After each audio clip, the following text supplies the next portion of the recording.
Hello, my name is Indrajit Dutta. This is the first episode of Yarns and Tales. Today I'm going to talk about cricket. I'm going to talk about pitches. We've heard a lot about doctoring wickets and whatnot. I'm going to go back to Perth, Australia, and I'm going to go back to the WACA. And I'll take listeners back to the years 2003 and 4. In October of 2003, Matthew Hayden made 380 on a very flat WACA pitch and he broke the then world record.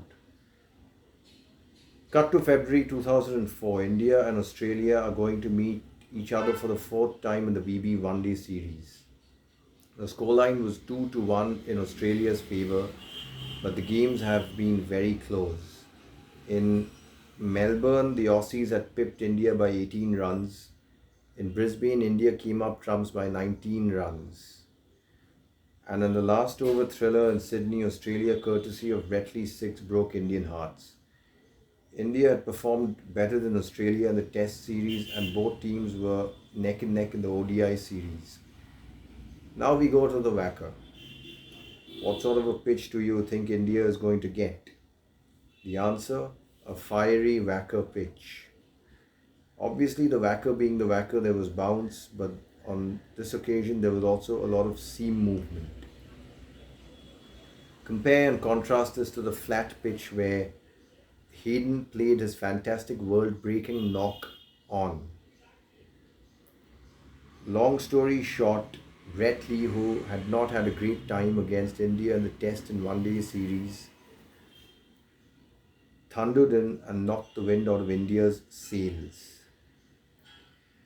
He bowled seriously fast that day. He took 3 wickets and only conceded 22 runs in 10 overs. He was like a wolf, biting and snarling. Australia won this game and they went on to win the One Day series. Getting back to the pitch, was it doctored? No, no way. This was just pure home advantage. The message the Australians sent was that you won't come to Australia and win. India, when they prepared turning tracks, sent the same message to Australia. No quarter given, no quarter asked for. But if we talk about pitches, we should go back to the year 2011. We should go back to Cape Town when Australia were bowled out for 47 against South Africa. Or we should also go back to 2015, Leeds, Yorkshire, when Australia were shot out for 60 against England. Did the Australians talk about the pitches on those occasions? The answer is no. Strange. I'm going to move on to something else now. Modern day cricket can be called manic, thrilling, every minute is exciting. Thank you, England, New Zealand, and Sri Lanka for the recent fingernail chewing and heart stopping excitement. Nothing like a close test. India versus Australia 2021 at Brisbane was great. But, yes, there is a but here.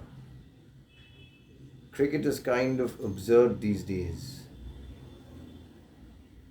There is a clear lack of balance in cricket today.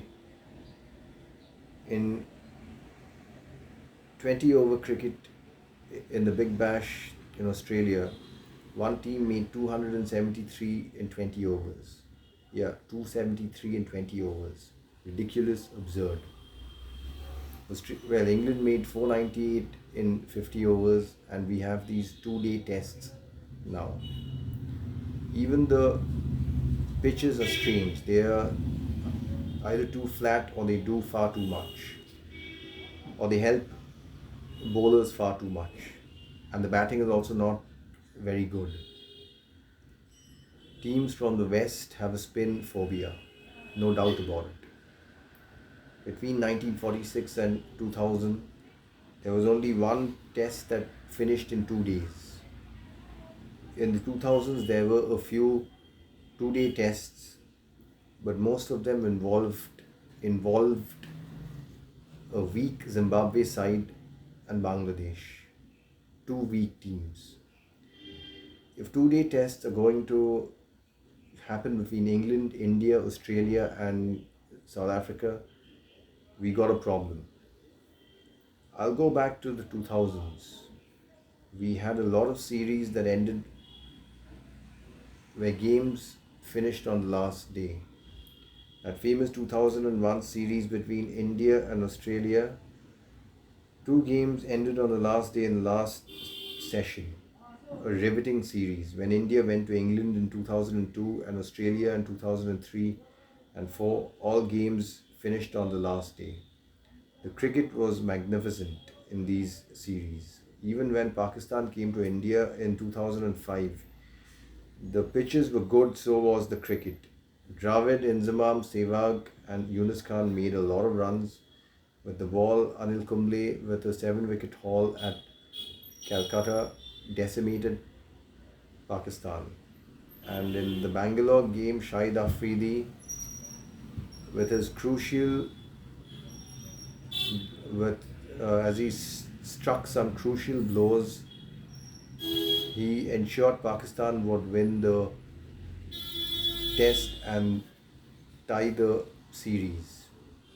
An even contest between bat and ball. Where do I find such an even contest? The answer: YouTube. Just watch old cricket matches. In fact, I think I'll go back to the past and watch an old cricket match. I'm going to watch the Australia versus West Indies, the famous tight test. I'm going to go back to 1960. Thank you.